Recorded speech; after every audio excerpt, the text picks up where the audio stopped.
अस्सलाम वालेकुम दोस्तों, बहुत सारे लोग सेविंग करना चाहते हैं, इन्वेस्टमेंट करना चाहते हैं, लेकिन उनकी सैलरी थोड़ी होती है या वो ज़्यादा अमाउंट सेव नहीं कर सकते। तो इस वीडियो में मैं आपको बताऊंगा कि अगर आप सिर्फ हर महीने 10,000 रुपया जो है वो इन्वेस्ट करें अपनी सैलरी में से बचा के, तो आपके पास 5 साल के अंदर कितना पैसा जो है वो जमा हो जाएगा। ये पैसा जो है रियल रिजल्ट्स के ऊपर जो है वो मैं डिफ़ाइन करूँगा और आपको बताऊँगा। तो मेरे साथ बंदे रहिए। मैं हूं मोहम्मद सालिक सिद्दीकी, प्रॉफिट गुरु में खुशामदीद। इस चैनल पे हम बात करते हैं इन्वेस्टमेंट्स के बारे में, बिजनेसेस के बारे में और पर्सनल फाइनेंस के बारे में। तो इस चैनल को लाइक करें, सब्सक्राइब करें, बेल आइकॉन को दबाना ना भूलें। अगर आप हर महीने सिर्फ 10,000 रुपये इन्वेस्ट करें तो क्या ये 5 साल में 10 लाख तक पहुंच सकता है? क्या हकीकत है, क्या अफसाना है, इस वीडियो में हम इसी पे बात करेंगे, या सिर्फ ये खाली मार्केटिंग है? रियल कैलकुलेशन और रियल फंड्स के साथ रिजल्ट जो है मैं आपको बताऊंगा। तो सबसे पहली चीज़ हम कुछ कॉन्सेप्ट समझ लेते हैं कि मैं जिन चीज़ों के बारे में बात करूंगा इस वीडियो में। तो सबसे पहली चीज़ है SIP, यानी कि सिस्टमैटिक इन्वेस्टमेंट प्लान। आप जो है एक टाइम पे बड़ा पैसा इन्वेस्ट नहीं कर सकते। जैसे कि मेरी पिछली वीडियो थी कि आपको अगर 50,000 रुपये महीना कमाना है तो आपको 50 लाख रुपया, 60 लाख रुपया इन्वेस्ट करना पड़ेगा। अब आपके पास नहीं है तो उसके लिए आप क्या करेंगे? आप SIP जो है वो करेंगे, यानी कि सिस्टमैटिक इन्वेस्टमेंट प्लान। मतलब आप हर महीने थोड़ा थोड़ा करके आप इन्वेस्ट करते रहेंगे। और मिसाल के तौर पे आप हर महीने 10,000 रुपये इन्वेस्ट करें। आजकल जितने भी जॉब पर्सन है, सैलरीड पर्सन है, मोस्ट ऑफ देम वो 10,000 रुपये महीने का बचा सकते हैं। तो इस चीज़ का हम फ़ायदा उठाएंगे। तो हम अज्यूम कर लेते हैं कि जैसे ही सैलरी आती है आप 10,000 रुपया जो है वो हर महीना बिला मंथली नागा आप इन्वेस्ट कर देते हैं। तो इससे क्या फ़ायदा होगा कि आपको टाइमिंग की टेंशन नहीं होगी, मार्केट ऊपर जा रही है नीचे जा रही है। एवरेज प्राइस पे आप इन्वेस्ट करते हैं और लॉन्ग टर्म में आपको कंपाउंडिंग का बेनिफिट भी मिलना शुरू हो जाता है। कुछ असम्पशंस ले लेते हैं कि मंथली इन्वेस्टमेंट आपकी 10,000 रुपये, टाइम पीरियड हम ले रहे हैं 5 साल यानी कि 60 महीने, और एवरेज रिटर्न जो है वो 12% लेते हैं।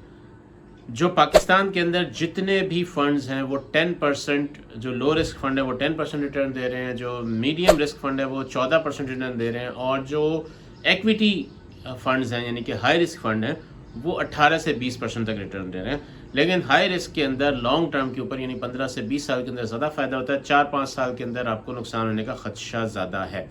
तो हम कंसिडर करेंगे 12% पर ईयर, उस हिसाब से, जो कि मीडियम रिस्क फंड आते हैं। 12% में इसलिए ले रहा हूँ कि 14 से 15% का रिटर्न आना है, बाकी आपका टैक्स के अंदर भी कट जाना है, कुछ जो है वो CGT जो आपका डिडक्ट होगा उसके अंदर आप 12% कंसिडर कर लें। 12% का मतलब ये है कि साल का 1 लाख के ऊपर आपको 10,000 रुपये मिलेगा, यानी कि महीने का 800 से 900 के दरमियान। ये आपको एवरेज 800 से 900 मंथली मिल जाता है जब आप मीडियम रिस्क के अंदर, किसी भी मीडियम रिस्क के अंदर इन्वेस्ट करते हैं। तो 800 से 900 आपको मंथली मिल जाता है टैक्स डिडक्शन के बाद। तो इस वजह से मैंने 12% लिया इसको। तो कैलकुलेशन की तरफ आते हैं। आप 5 साल में जो इन्वेस्ट करेंगे, 10,000 रुपये महीने का इन्वेस्ट करेंगे तो 60 महीने, तो टोटल आपने जो इन्वेस्टमेंट की है वो 6 लाख रुपए जो है वो आपकी पॉकेट से गया है। तो अगर आपका रिटर्न 12% हो तो 5 साल बाद आपका टोटल अमाउंट जो है वो 9 से 10 लाख के दरमियान होगा, यानी कि आपको 3 से 3.5 लाख रुपए जो है वो प्रॉफिट हो चुका होगा 5 सालों में, और आपकी जो अमाउंट है वो 9 से 10 लाख के दरमियान पहुंच चुकी होगी। ये फ़ायदा है कंपाउंडिंग का। अब एक चीज़ ध्यान में रखें, 10 लाख रुपया आपने सिर्फ 10,000 रुपये से बनाया है, ना कि आपने 10 लाख रुपये इकट्ठा इन्वेस्ट किया। हर महीने सिर्फ 10,000 रुपये आपने इन्वेस्ट किया, तो वो एक अमाउंट 10 लाख बन चुकी है, राउंड अबाउट 10 लाख बन चुकी है। Only 5 years. 5 ईयर्स का आपको पता भी नहीं चलता। आपका जो है वो जॉब 5 साल के अंदर तो आप एक जॉब चेंज करते हैं, एवरेज जो है इस तरीके से। असल में होता क्या है, आपका पैसा सिर्फ इन्वेस्ट नहीं होता, वो प्रॉफिट पे भी प्रॉफिट कमाता है। मिसाल के तौर पे पहले साल आपको कुछ प्रॉफिट मिला, दूसरे साल जो प्रॉफिट मिला है उस प्रॉफिट के ऊपर भी आपको प्रॉफिट मिला, मतलब प्रॉफिट के ऊपर आपको प्रॉफिट मिला। तो 2 साल में ग्रोथ जो है वो पहले से बढ़ जाती है। पहले आपका 1 लाख अगर था मिसाल के तौर पे, तो वो 1 साल के अंदर 10% प्रॉफिट के साथ 1,10,000 बना। लेकिन अगर उसी को आपने दोबारा इन्वेस्ट किया और अगला साल चला है, तो वो अगले साल आपको 10,000 के बजाय 11,000 का प्रॉफिट होगा, क्योंकि आपका कैपिटल टोटल 10,000 एक्स्ट्रा हो चुका है। अब एक इंपॉर्टेंट पार्ट, ये गारंटी नहीं है कि आपको लाजमी तौर पे 12% रिटर्न मिलेगा। कभी ऐसा होगा कि आपका रिटर्न जो है वो 15-18% भी चला गया, मार्केट अप गई हुई है तो वो 15%, 16%, 17% तक चला गया। लेकिन कभी ये भी होगा कि वो 8%, 5%, 7% पे भी रहेगा। तो एवरेज जो आएगी वो इस तरीके से आएगी। तो इसलिए आप रेंज समझ लें। अगर वर्स्ट केस है, मार्केट बिल्कुल ही डाउन चली है 5 साल, तो आपका जो 6 लाख है वो 7.5 से 8 लाख के दरमियान पहुंचेगा। एवरेज केस जो चलता है वो 9 लाख से ऊपर चला जाएगा, और बेस्ट केस जो है वो आपका 10 लाख भी क्रॉस कर सकते हैं। कि मतलब अगर मार्केट आपकी अप ही जाती रही है तो 10 लाख से ऊपर भी आपको रिटर्न मिल सकता है इन 5 साल। तो फंड्स कौन से यूज़ करने हैं आपने SIP के लिए? Equity funds, balance fund, income fund. Income fund के अंदर SIP करने का फ़ायदा नहीं है अगर आपने ग्रो करना है। तो लो रिस्क फंड यानी कि कैश फंड और इनकम फंड्स, इनके अंदर आप इन्वेस्ट नहीं करेंगे SIP के लिए, लॉन्ग टर्म के लिए। आपने इन्वेस्ट करना है बैलेंस फंड।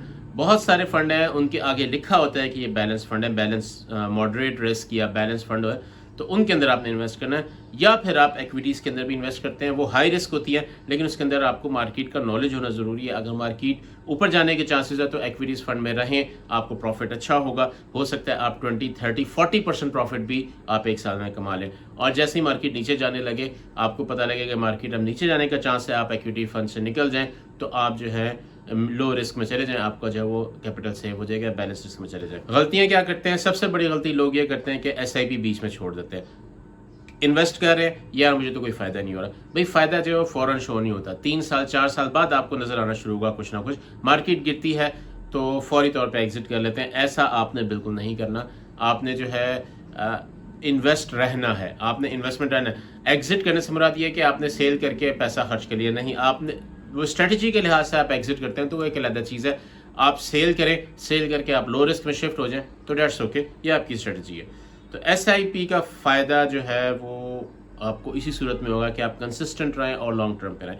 5 साल SIP के लिए मेरी नज़र में थोड़े से कम है। अगर ये 10 साल में बाद जाएगी तो प्रॉफिट जो है वो 9 लाख के बजाय आपके 20 लाख से ऊपर चले जाएंगे। कुछ बैंक्स आपको ऑटो इन्वेस्ट की ऑप्शन भी देते हैं, जैसे मीज़ान बैंक देता है, UBL देता है। उसके अलावा आपका अल्फला के अंदर भी ऑप्शन है कि आप ऑटो इन्वेस्टमेंट कर दें। मेरी वीडियोस मौजूद हैं, लिंक्स अगर आप कहेंगे तो मैं मेंशन कर दूंगा। आप जो है उसके अंदर ऑटोमेटिकली हर महीने की फिक्स डेट को अमाउंट जो है वो म्यूचुअल फंड में ट्रांसफ़र हो जाएगी। ये चीज़ आप इसके अंदर कर सकते हैं डिसिप्लिन रहने के लिए। अदरवाइज़ आपको खुद ही हर महीने की एक फ़िक्स तारीख को पैसा डालना पड़ेगा।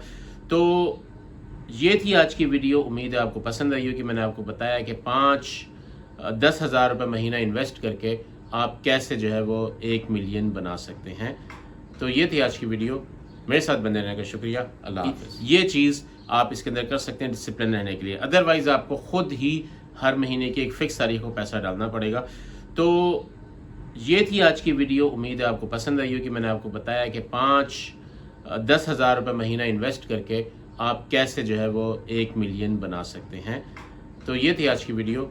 मेरे साथ बने रहने का शुक्रिया। अल्लाह हाफ़िज़।